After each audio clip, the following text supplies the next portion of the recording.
Dios los bendiga, bienvenidos a otra enseñanza de la Palabra de Dios. Hoy vamos a ver la parte 4 de El ambiente natural del Hijo de Dios. Si son tan amables, pasan conmigo a Efesios capítulo 2. Lo que debe guiar la vida de un Hijo de Dios es la palabra de nuestro Padre.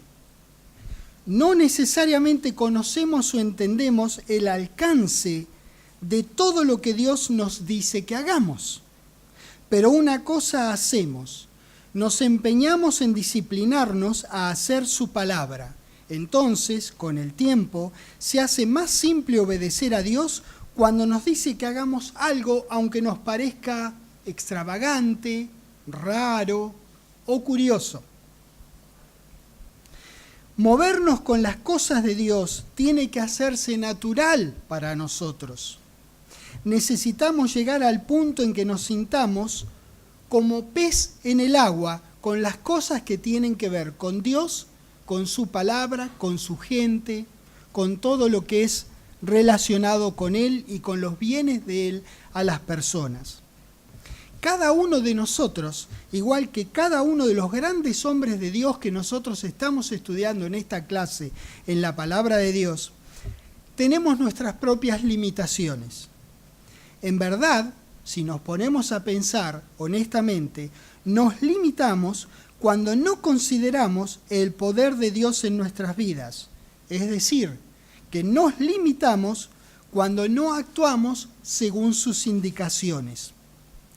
Cada tanto nos será pedido que dejemos atrás nuestra zona de confort y necesitaremos extendernos en fe, pues con Dios en Cristo en nosotros tenemos un recurso ilimitado para andar en las obras que Dios nos preparó de antemano para que anduviésemos en ellas, no para que pensásemos en ellas.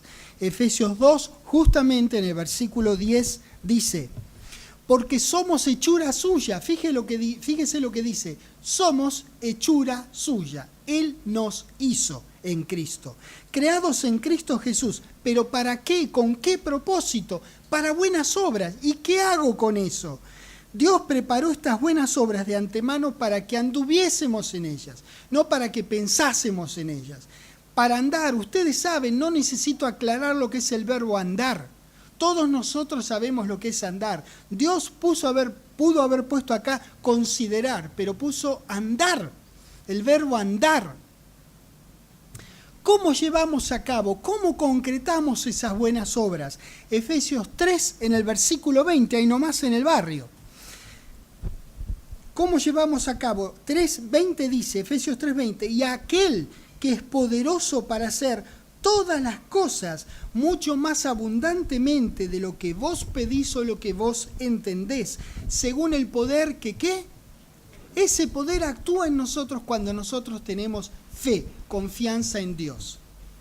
Así llevamos adelante esas buenas obras que Dios tiene preparados para que nosotros andemos en ellas. Ahora bien, a manera de pequeño repaso, quiero ver algunas premisas fundamentales que son básicas que nosotros estamos compartiendo y aprendiendo en esta clase. La número 1 es que de manera absoluta, cuando hacemos la palabra de Dios escrita o revelada a nosotros, siempre habrá resultados de Dios en nuestras vidas. 2. Dios nos necesita para llevar adelante sus propósitos de bien para las personas. 3. Sin el Espíritu de Dios es imposible hacer las obras de Dios. 4. Dios quiere que andemos en las obras que Él mismo nos preparó de antemano para que anduviésemos en ellas. 5. El Espíritu de Dios en nosotros es lo que permite que se evidencie su poder y su bien para con la humanidad. 6. Tener fe para llevar a cabo la revelación de Dios no garantiza que veamos el resultado.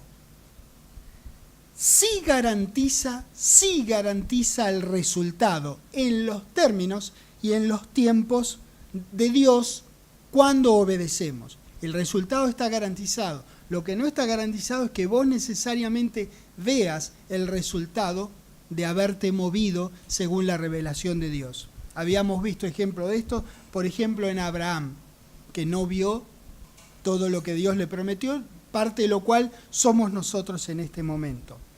Y finalmente 7, que no debemos permitir que nuestra falta de comodidad al hacer algo que nos fue encargado por Dios nos impida obedecer a Dios y traer en concreción sus bienes a las personas. Hoy vamos a ver 3 casos de los que vamos a aprender de otra gente que antes de nosotros necesitó tener el Espíritu de Dios para hacer sus obras y luego necesitaron extenderse en fe para hacer esas obras. Vamos a empezar en Lucas capítulo 4, por favor, y luego iremos al Antiguo Testamento. Vamos a empezar con el caso de un gran hombre de Dios y un general sirio. Me voy a referir a Eliseo, el gran hombre de Dios, y un tal Naamán, que era general del ejército sirio. En la enseñanza anterior nosotros habíamos visto 2 casos, el de Moisés con el pueblo cruzando el mar, y luego el de Elías, que fue ordenado por Dios que vaya primero a una cueva y que comiera la carne que le iban a mandar. ¿Se acuerdan ustedes que vimos eso? La carne que le iba a mandar por medio de unos cuervos y que tomara agua del arroyo. Luego, como había una gran sequía en Israel y una gran hambruna debido a la sequía, se secó el arroyo y Dios le dice, andate de acá a Sarepta de Sidón. Y ahí te vas a presentar con una viuda, y ocurrió que nosotros vimos la tremenda diosidencia, que cuando este hombre llegó ahí a Sarepta de Sidón, justo encontró casualmente, nada de casualidad en esto, encontró una viuda que le dio cobijo y abrigo. Pues bien, el caso de Elías y la viuda de Sarepta son emparentados en Lucas 4, que vamos a ver ahora, con el caso de de Eliseo y Naamán.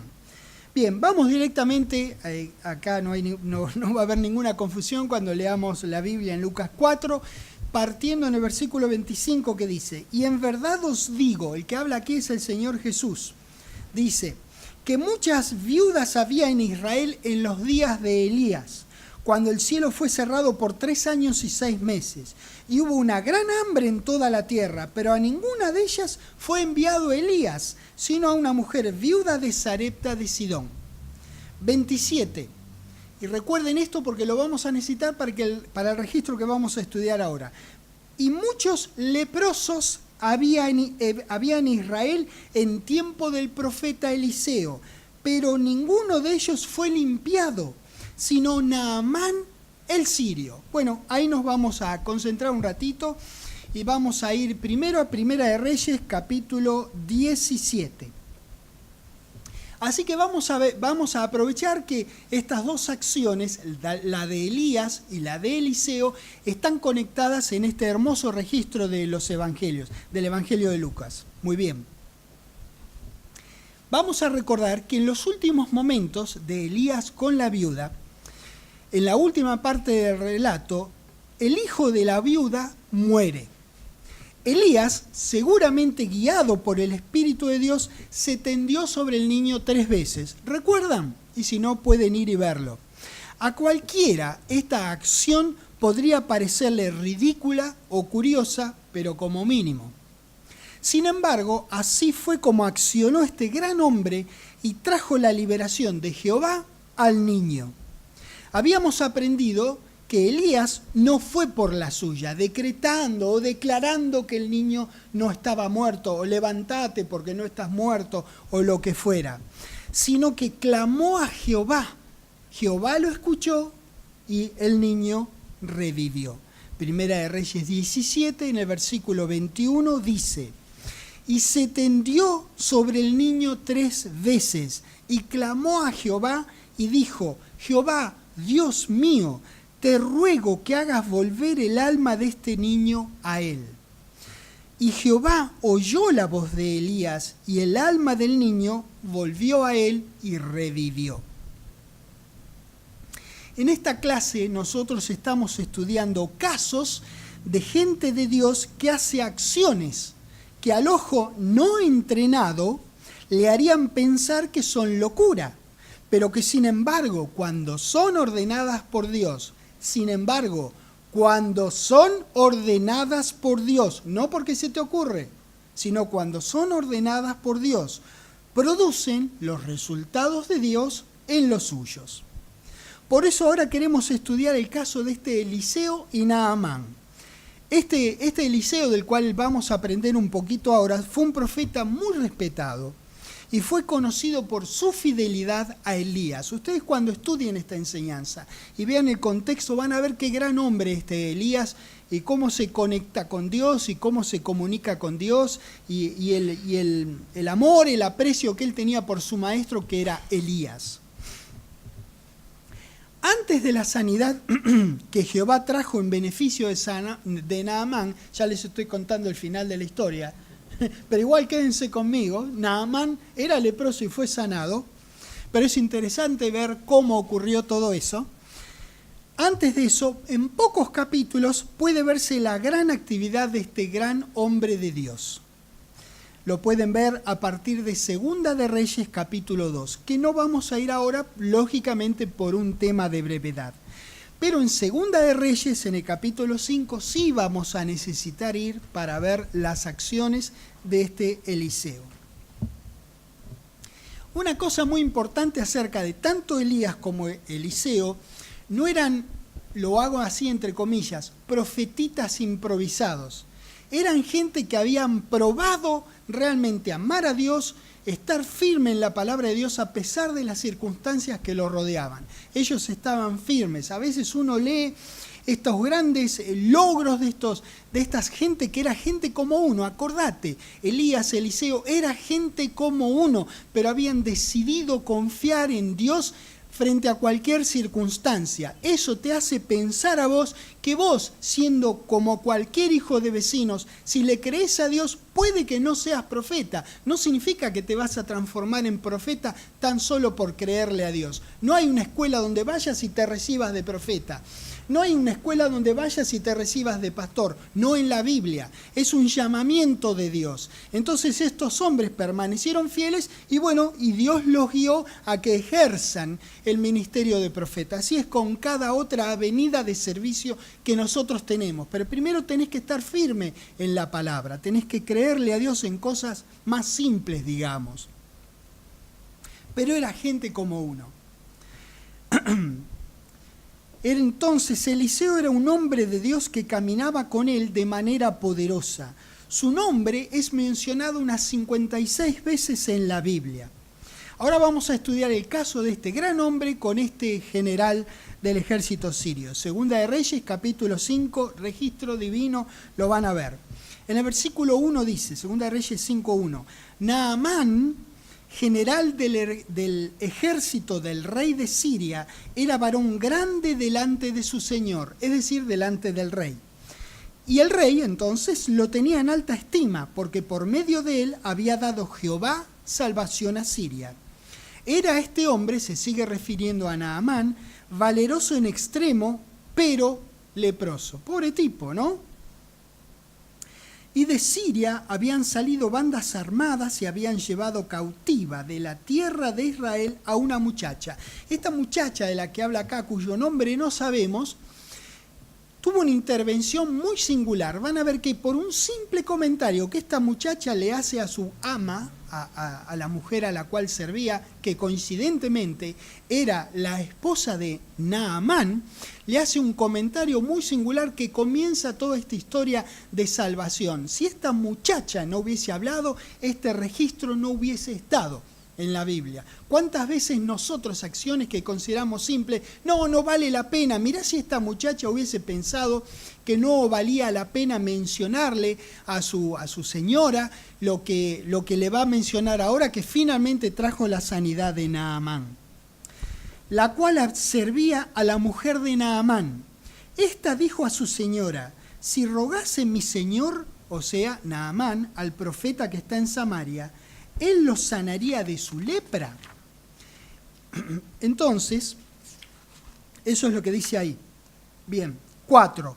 Entrando Naamán a su señor, es decir, al rey de Siria, le relató diciendo: así y así ha dicho una muchacha que es de la tierra de Israel.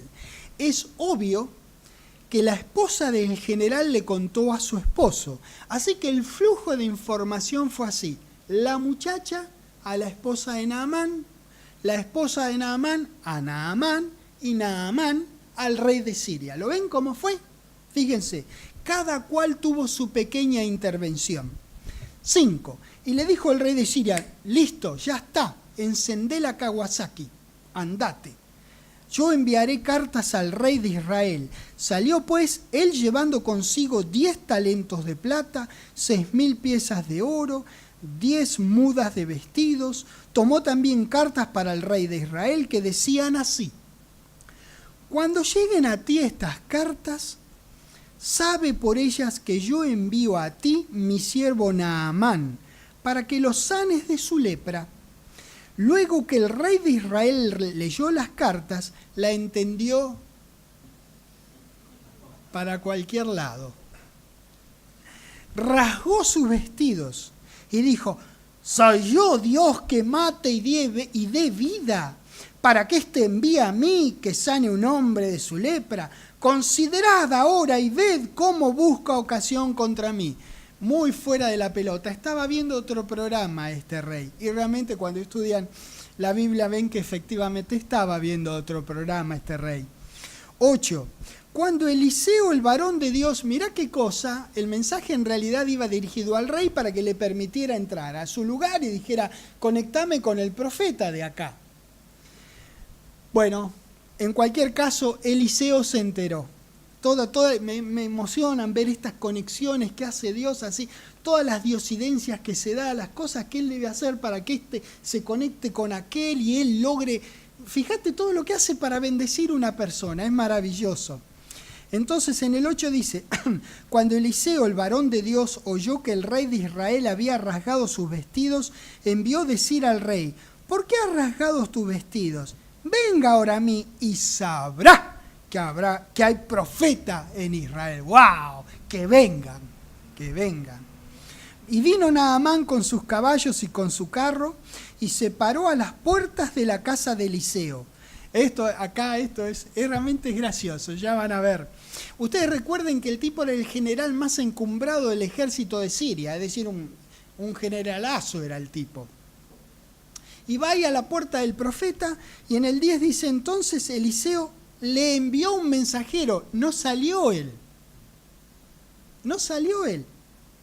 diciendo: ve y lávate 7 veces en el Jordán, y tu carne se te restaurará y serás limpio. Entonces Eliseo perdió los parietales. ¡Fum! Salieron para arriba. Cuando lo lograron encontrar por ahí, se lo pusieron porque estaba que hervía el tipo.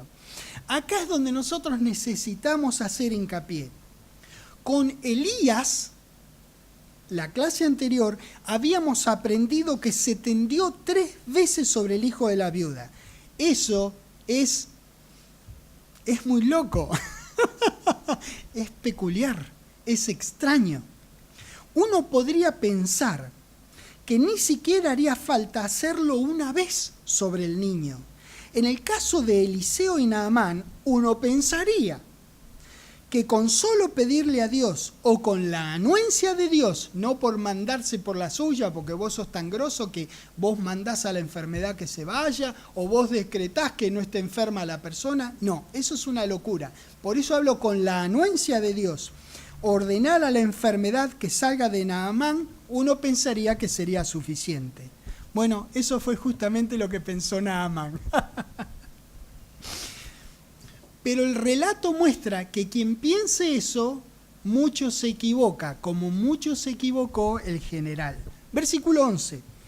Y Naamán se fue enojado, diciendo, he aquí yo decía para mí, saldrá a él, y luego estando en pie, invocará el nombre de Jehová su Dios, va a alzar su mano, va a tocar el lugar y sanará la lepra. Bueno,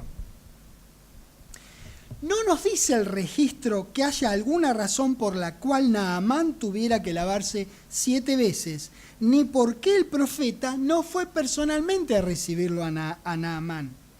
Pero conociendo a Eliseo y su andar con Jehová y sabiendo que el resultado de esta acción fue la sanidad del general, entonces podemos concluir que Eliseo una vez más caminaba con Dios y estaba actuando según revelación. Este enojo de Naamán ahora me parece simpático. Naamán habría querido matarlo al profeta, pero nos hace reflexionar acerca de las veces que nosotros pensamos que las cosas con Dios tienen que ser así o asá. Las personas le dictan a Dios cómo tiene que hacer las cosas. Por eso decretan, por eso declaran. Es decir, en la mente de Naamán y en la de muchas personas, la sanidad debiera venir invocando el nombre de Dios, por ejemplo, alzando la mano y tocando el lugar donde estaban las manchas de lepra, o comandando a la enfermedad que salga de él. Eso es lo que pensaba Naamán. Pero Jehová y por consiguiente su representante pensaban diferente. Entonces en el 12 da razón de su enojo Naamán y dice, Abana y Farfar, ríos de Damasco, ¿no son mejores que todas las aguas de Israel? Este río de porquería, yo tengo mejores, tengo lagos hermosos, color turquesa, verde profunda, verde esmeralda, y vengo acá a esta porquería todo marrón y encima me hace lavar 7 veces. Si me lavare en ellos, ¿no seré también limpio? Y se volvió y se fue enojado. Mas sus criados se le acercaron y le hablaron diciendo, Padre mío, si el profeta te mandara alguna gran cosa, ¿no la harías igual? ¿Cuánto más diciéndote, lávate y serás limpio? Y encima tenés un olor terrible. Andate, Naamán.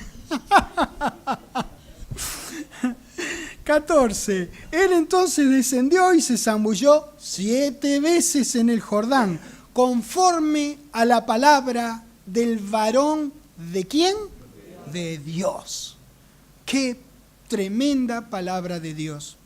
Y su carne se volvió como había dicho el profeta en el versículo, no me acuerdo ahora, pero más arriba. Dice, en la carne de un niño, ¿qué? El 7, en el 10, muy bien. Y quedó limpio. 15, y volvió al varón de Dios, él y toda su compañía, y se puso delante de él y dijo, he aquí, ahora que conozco que no hay Dios en toda la tierra, sino en Israel.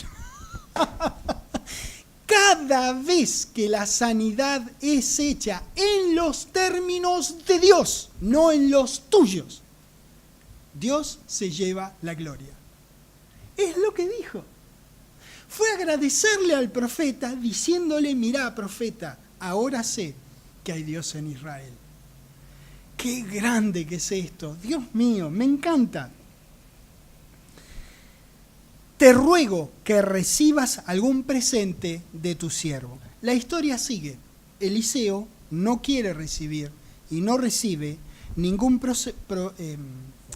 presente de mano del general. Gracias. Para nosotros el aprendizaje es que cuando uno está caminando con Dios, con un corazón guardado en su palabra, cuando respeta y obedece la guía que tenga Dios para ese momento de necesidad, ahí estará la instrucción para que traigamos la liberación de Dios.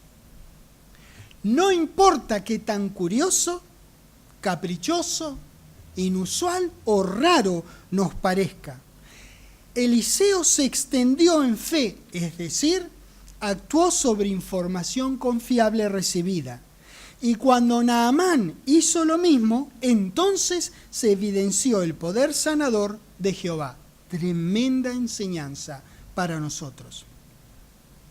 Ahora vamos más atrás a Números 11, por favor, porque vamos a ver el caso de 70 varones, Números 11. Nosotros también habíamos estudiado a este maravilloso hombre de Dios, Moisés, que se extendió en fe para traer la liberación de Jehová a los suyos. Ahora veremos al mismo hombre Moisés organizando líderes para servir adecuadamente al pueblo de Jehová. A partir de aquel momento que vamos a ver, a partir del momento que está en este relato, los hombres elegidos iban a servir, para lo cual, antes de servir a la gente de Dios, necesitaban ellos, como necesitamos nosotros, el Espíritu de Dios. Recuerden, sin el Espíritu de Dios no se puede llevar a cabo las obras de Dios. Números 11, versículo 16 dice: Entonces Jehová dijo a Moisés: Reúneme 70 varones de los ancianos de Israel, que tú sabes, no que ellos sepan, que tú sabes que son ancianos del pueblo, y sus principales, y tráelos a la puerta del tabernáculo de reunión y esperen allí contigo. No tenían que ser cualesquiera 70, elegidos al bulto, porque fueran lindos, agradables o porque hablaran bien. Tenían que tener un buen reporte, tenían que haber manifestado haber andado un tiempo sirviendo a la gente de Dios. Entonces no tenían que ser cualesquiera 70, tenían que ser de los que Moisés supiera que eran ancianos principales, probados y aprobados, que hayan demostrado que tenían lo que necesitaban. Eso es igual para el día de hoy. Pero a esos 70 les faltaba algo vital, razón por la cual Dios les dijo que Moisés los reuniera. Entonces, como tenían esta carencia, porque les faltaba esto vital, Jehová le dice: reunímelos acá. Y en el 17 le dice qué va a hacer: y yo descenderé y hablaré allí contigo, y tomaré del espíritu que está en ti, y pondré en ellos, y llevarán contigo la carga del pueblo, y no la llevarás tú solo. Antes la carga la llevaba solamente él, ahora tenía que poner a 70 personas con el espíritu de él para que pudieran ayudarlo a Moisés. Ahora sí, a partir de este momento los 70 podían hacer la obra de Dios, que acá está claro, es llevar la carga del pueblo. Entonces, a partir de este momento, sus habilidades fueron supernaturalmente aumentadas. No es que no tenían la habilidad, pero no tenían el espíritu para llevar adelante la tarea. Una cosa es segura: ellos estaban saliendo de su zona de confort, pero ya tenían el espíritu que los habilitaba a hacer mayores obras que las que antes hubiesen podido hacer sin el espíritu sobre ellos. Ahora volvamos a los evangelios, a Juan. Vamos a ver un lindo registro, y a este subcapítulo lo llamo otra vez Pedro. Gracias a Dios por Pedro, que nos da tanto para hablar y para aprender también.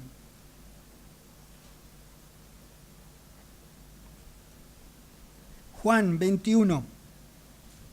Esta es la última conversación registrada en Juan que sostienen Jesús y Pedro. Faltaban pocos días para el día de Pentecostés, cuando Pedro junto con otros 11 iban a recibir por primera vez Espíritu Santo dentro. Y en esos momentos Jesús le dice a Pedro, en Juan 21, 18, le dice: de cierto te digo, cuando eras más joven, te ceñías e ibas a donde querías, mas cuando ya seas viejo, extenderás tus manos y te ceñirá otro y te llevará a donde no quieras.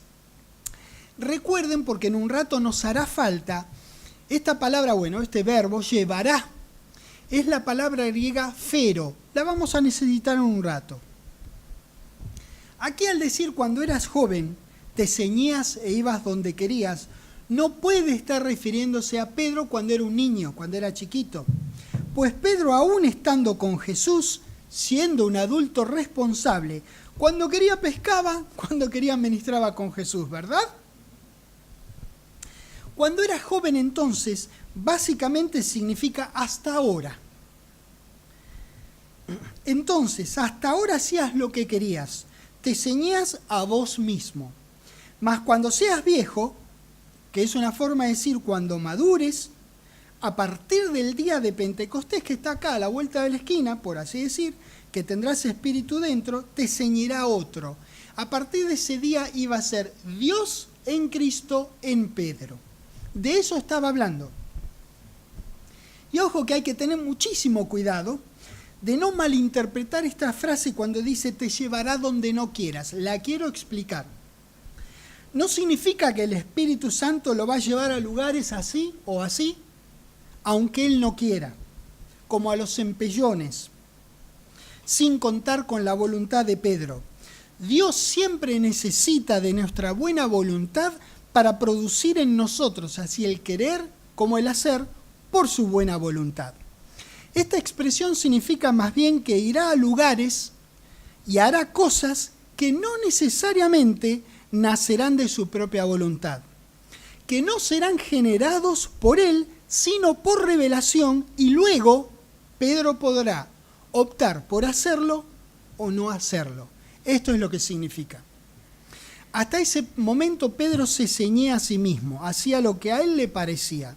Es como decirle a Pedro que hasta ese momento había hecho lo que quería, pero ahora iba a tener la posibilidad de hacer como quieran Dios y su Señor, que en breve iba a ser en realidad ascendido. Jesucristo estaba preparando a Pedro para lo que estaba por recibir en pocos días más y también para afrontar la responsabilidad que tendría a partir de ahora, ya que no iba a estar su Señor al lado de él para preguntarle cosas. Ahora Pedro iba a tener el Espíritu Santo dentro de él. La capacidad que ahora tenía Pedro, que obviamente todos que hayamos leído los evangelios la ha manifestado, es obvia para nosotros que lo leemos, esa capacidad de servir que él tenía iba a ser supernaturalmente expandida también en pocos días más. Estamos en Juan 21, ¿no? Vamos al 16, por favor. Juan 16. En el versículo 12 comenzamos a leer. Sigue diciendo el Señor Jesucristo, aún tengo muchas cosas que deciros, pero ahora no las podéis sobrellevar. Pero cuando venga el Espíritu de verdad, Él os guiará a toda la verdad, porque no hablará por su propia cuenta, sino que hablará todo lo que oyere y os hará saber las cosas que habrán de venir. Él me glorificará, porque tomará de lo mío y os lo hará saber. Todo lo que tiene el Padre es mío, por eso dije que tomará de lo mío y os lo hará saber. Este Espíritu de verdad que iba a guiar a Pedro y a los otros, nos guía también a nosotros a toda la verdad. Recién leímos, ¿se acuerdan en Juan 21, 18? Que ese espíritu que iba a venir y que ya vino en Pentecostés, lo iba a llevar a él, y nos lleva a nosotros también, a donde no queremos. Recuerden lo que significa ese, que nos lleva a donde no queremos. No que nos toma de acá y nos lleva así, pero tenemos la oportunidad de obedecer a Dios. Ahora sí hace falta estudiar un poquitito nomás la palabra esa fero que habíamos visto antes, que se traduce acá en llevar, acá en Juan 21, 18, ¿no? Bien. Según Vine, que es un estudioso del griego bíblico, significa llevar, traer, y él dice lo siguiente en su diccionario. En el uso de este verbo se significa que fueron llevados o impelidos. Recuerden que es la definición del diccionario que estamos leyendo.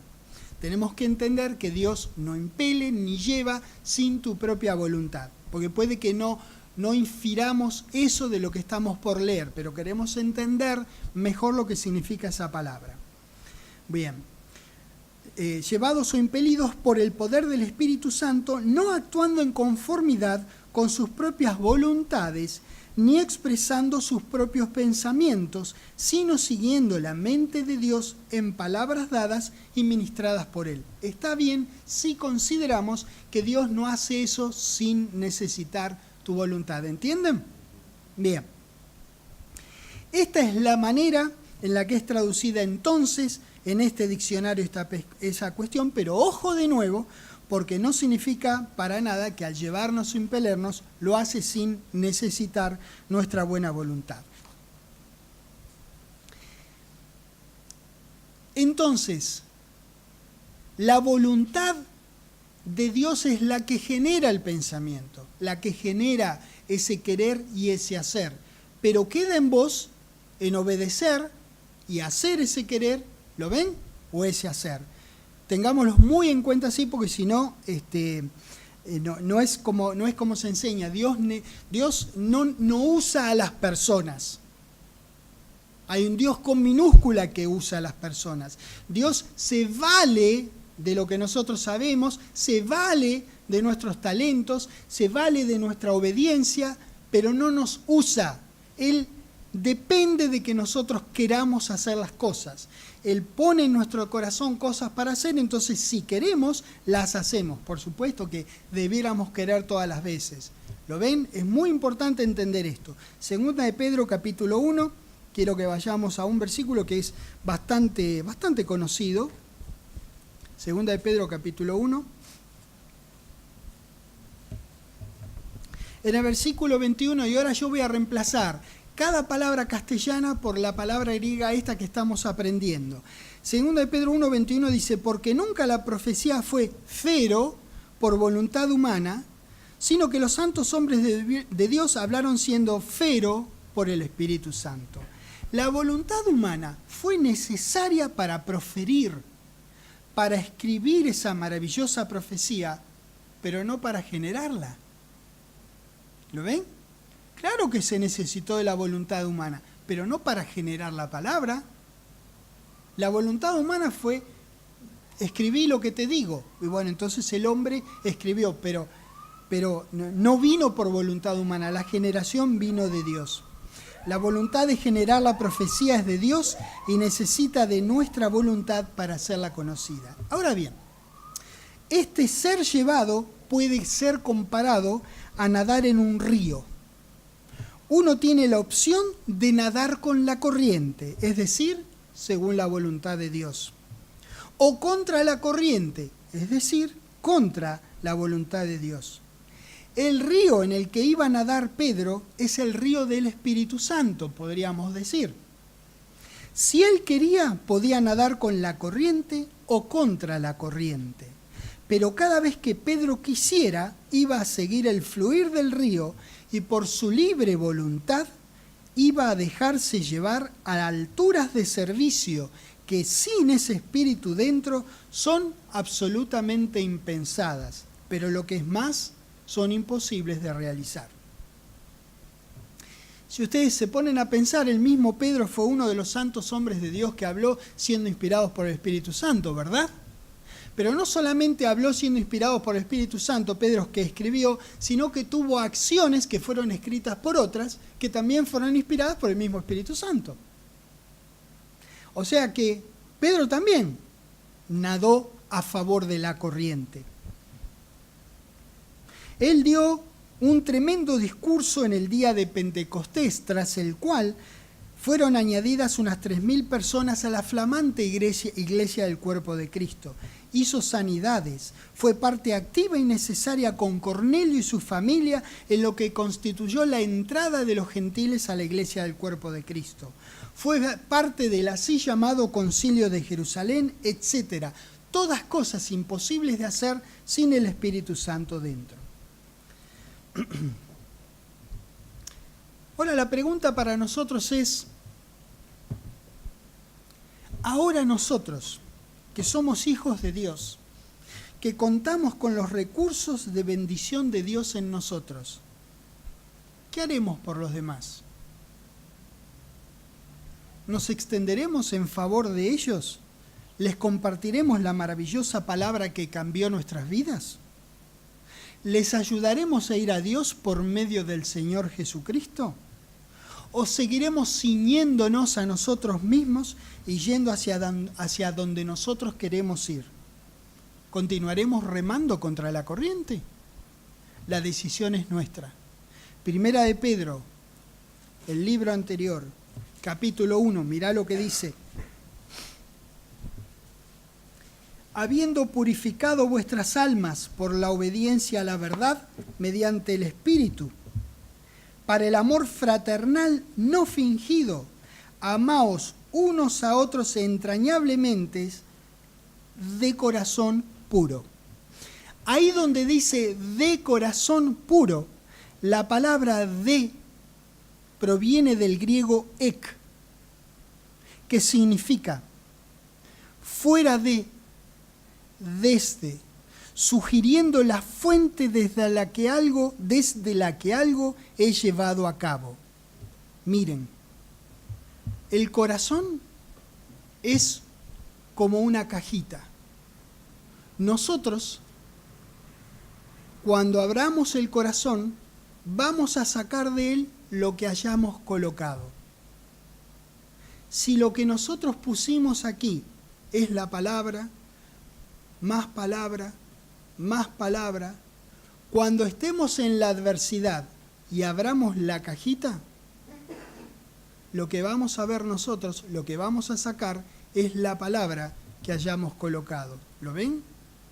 Entonces aquí dice, para el amor fraternal no fingido, amaos unos a otros entrañablemente, que ese amor entrañable surja de en medio de que la fuente sea el corazón guardado en la palabra de Dios. Así es. Ahora observen ustedes que dice, ni la purificación de nuestras almas, ni el amor fraternal no fingido son compulsivos. Uno tiene que querer ser ceñido y querer ser llevado a todas estas virtudes tan necesarias entre nosotros. Ahí dice, la obediencia a la verdad, y es esa obediencia a la verdad mediante o a través del Espíritu Santo que nos fue dado. Al decir esto y actuar esto en su vida, entonces Pedro y nosotros estaba siendo ceñido por otro. ¿Lo ven? Siempre depende de nuestra voluntad. Ese amor fraternal no fingido con el cual amamos entrañablemente tiene que salir desde la parte más profunda de un corazón que está siendo cuidado en la palabra de Dios en manifestación a los demás. Damas y caballeros, dice no fingido. ¿Saben qué quiere decir? No fingido. ¿Por qué será que nosotros podemos hacer todo esto por los demás? Porque tenemos Espíritu Santo en virtud de haber renacido del Espíritu de Dios. Versículo 23 dice, siendo renacidos no de simiente corruptible, sino incorruptible, por la palabra de Dios que vive y permanece para siempre. Ojo, que la palabra de Dios vive y permanece por sí misma para siempre sin necesidad alguna de mi ayuda. Ahora, eso para vivir y permanecer para siempre no me necesita a mí. Pero para que esa palabra vive y permanezca para siempre, en mí, depende de mí. Romanos 5. Porque ahora vamos a hacernos la pregunta que puede surgir en algún momento. ¿Puedo yo amar con este amor? La respuesta de la palabra de Dios es más simple. Sí puede. Verá que sí. ¿Por qué puede? ¿De dónde saco yo que yo tengo ese amor o que yo puedo amar con este amor que obviamente antes no tenía? Bueno, nos fue dado mediante el Espíritu Santo que recibimos al momento de renacer. Romanos 5, versículo 5 dice, y la esperanza no avergüenza, porque el amor de Dios ha sido derramado en nuestros corazones por el Espíritu Santo que nos fue dado. Listo, ya está, ninguna duda. Tenemos ese amor, podemos amar con ese amor, es maravilloso simplemente. Dios nos derramó ambas cosas a la vez.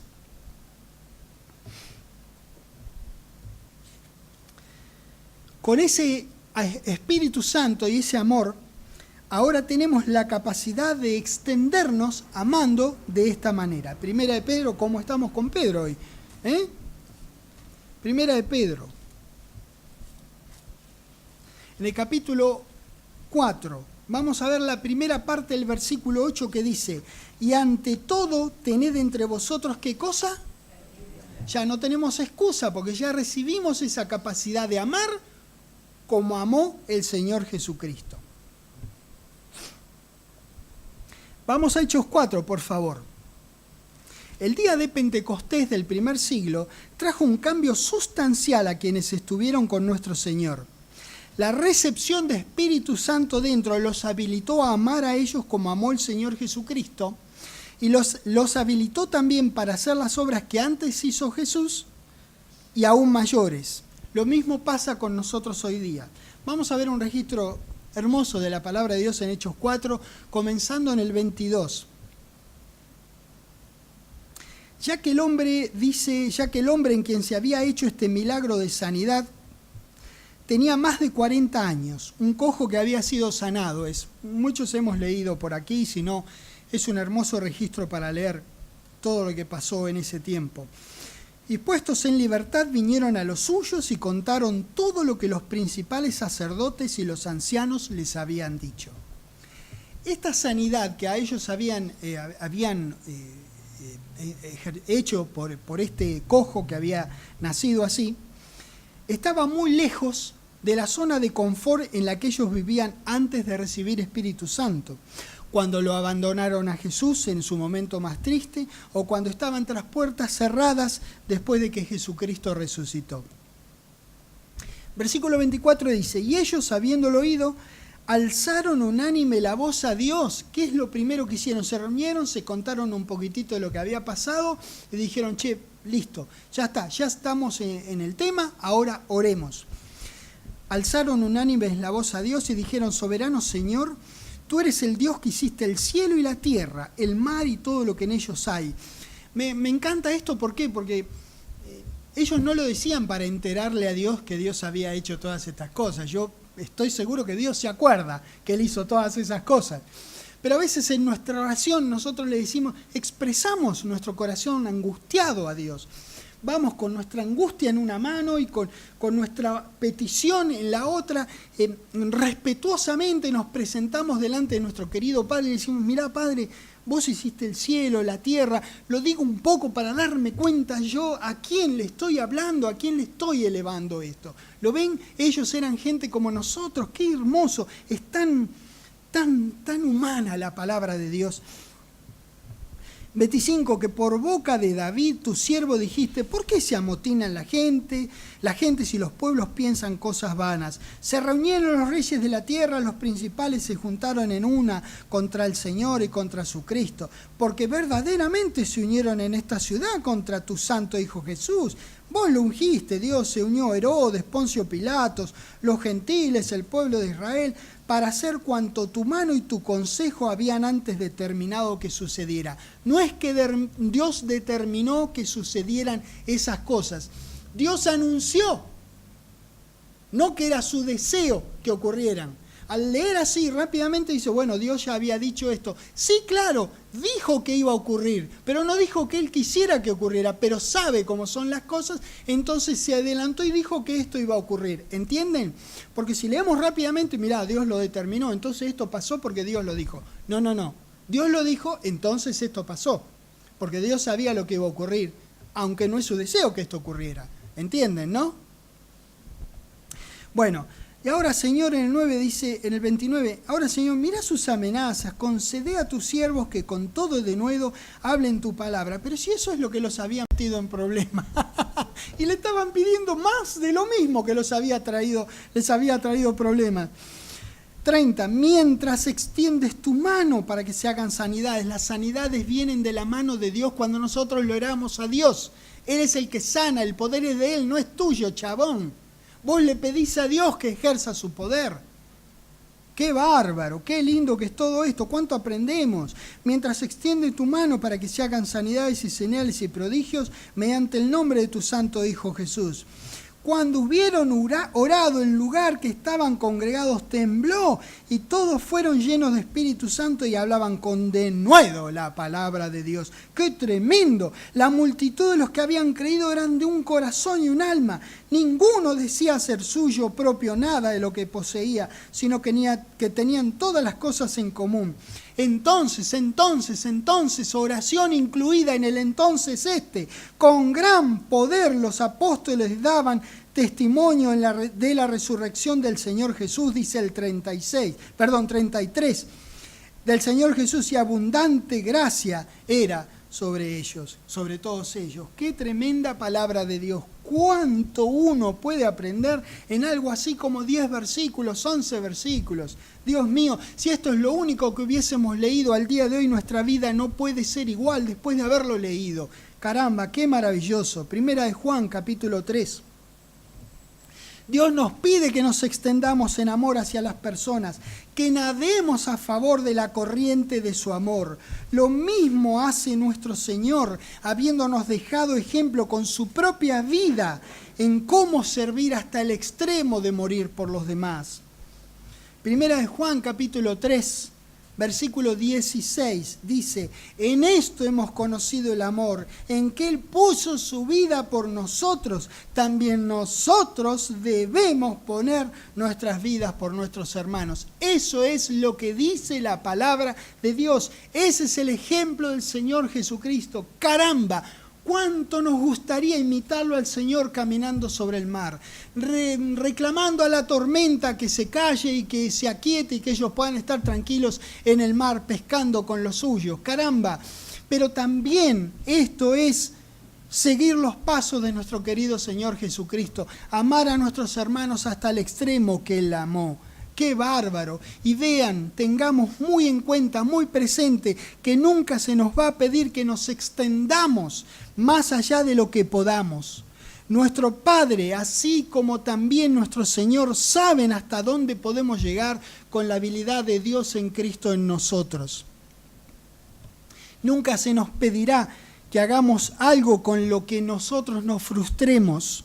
Dios quiere que con nuestro bien nos extendamos a proveer el bien para los otros. En ocasiones, caramba, claro que sí, nosotros tendremos que salir de nuestra zona de confort y capaz pasar un poquitito de incomodidad, pero necesitamos disciplinarnos para que esa incomodidad no nos obstruya de obedecer y hacer lo que sea que tengamos a mano o que seamos llamados a hacer. Sin ir más lejos y sin demasiadas complicaciones, eso pasó cuando nosotros hablamos en lenguas por primera vez. Alguien vino y nos dijo: mirá, lo normal es cuando vos creés en el Señor Jesucristo, vos creés que Dios lo levantó de los muertos, vos sos renacido, vos sos salvo, vos a partir de este momento vos podés hablar en lenguas. Algo que la verdad cuando a mí me lo dijeron, bueno, estábamos diciendo hoy, hace un montón de años atrás, cuando Roberto y otros buenos hombres que me ayudaron a mí en los primeros tiempos, yo pensé que era una locura, pero eso dice la palabra. Entonces yo necesité salir de esa sensación de incomodidad y me largué finalmente. Cuando salí, me extendí. Cuando salí de mi zona de confort que decía que era una locura hablar en lenguas, damas y caballeros, yo lo hice. Así simplemente. Lo dice la palabra, entonces vos podés hacerlo. Simplemente con eso podemos ver cuántas otras cosas nosotros podemos extendernos en fe y hacer y llevar el bien que tenemos nosotros a las personas. Bien. Como Pedro estaba en el hermoso grupo de Hechos 4 que leímos hace un rato, recordemos que él fue llamado por su Señor para hacer una acción bien loca. El Señor lo invitó a que caminara sobre el agua. Es imposible de hacer, no se puede caminar sobre el agua, pero el Señor lo invitó a que lo hiciera. Él pudo hacer lo imposible cuando por su libre voluntad permitió que otro lo ciñera. En una manera figurada, hasta que no salgamos del bote, Nunca caminaremos sobre el agua, siempre y cuando lo hagamos por revelación, escrita o a voz. Si Dios o el Señor nos pide que salgamos del bote de nuestra vida y lo hacemos, entonces recién ahí nuestra fe será evidenciada y el poder de Dios manifestado. Esta es la manera en la que Dios lleva la gloria. Gracias, querido Dios. Gracias por permitirnos tener que ver con vos y ayudar a las personas, así como a nosotros nos ayudaron a ir a vos a través de nuestro Señor Jesucristo. Gracias por tu tremenda palabra, por tu incomparable, inconmensurable palabra. Y gracias que te hayas llegado con letras, con palabras que podemos leer y entender y hacer nuestras y ayudar a los demás. Te agradecemos por eso, querido Dios, y por la bendición que es estar en este ambiente natural para nosotros, entre los tuyos, hablando de tus maravillas, ayudando a las personas, orando por las personas, ayudándolas en todas circunstancias, cuando todo va bien y cuando todo va mal. Estar ahí con la gente, estar ahí entre nosotros, en este ambiente que vos diseñaste para que nosotros pudiéramos vivir y que estemos como pez en el agua. Te agradecemos, querido Dios, por todas estas bendiciones, en el nombre de nuestro querido Señor Jesucristo. Amén. Dios los bendiga, los quiero mucho.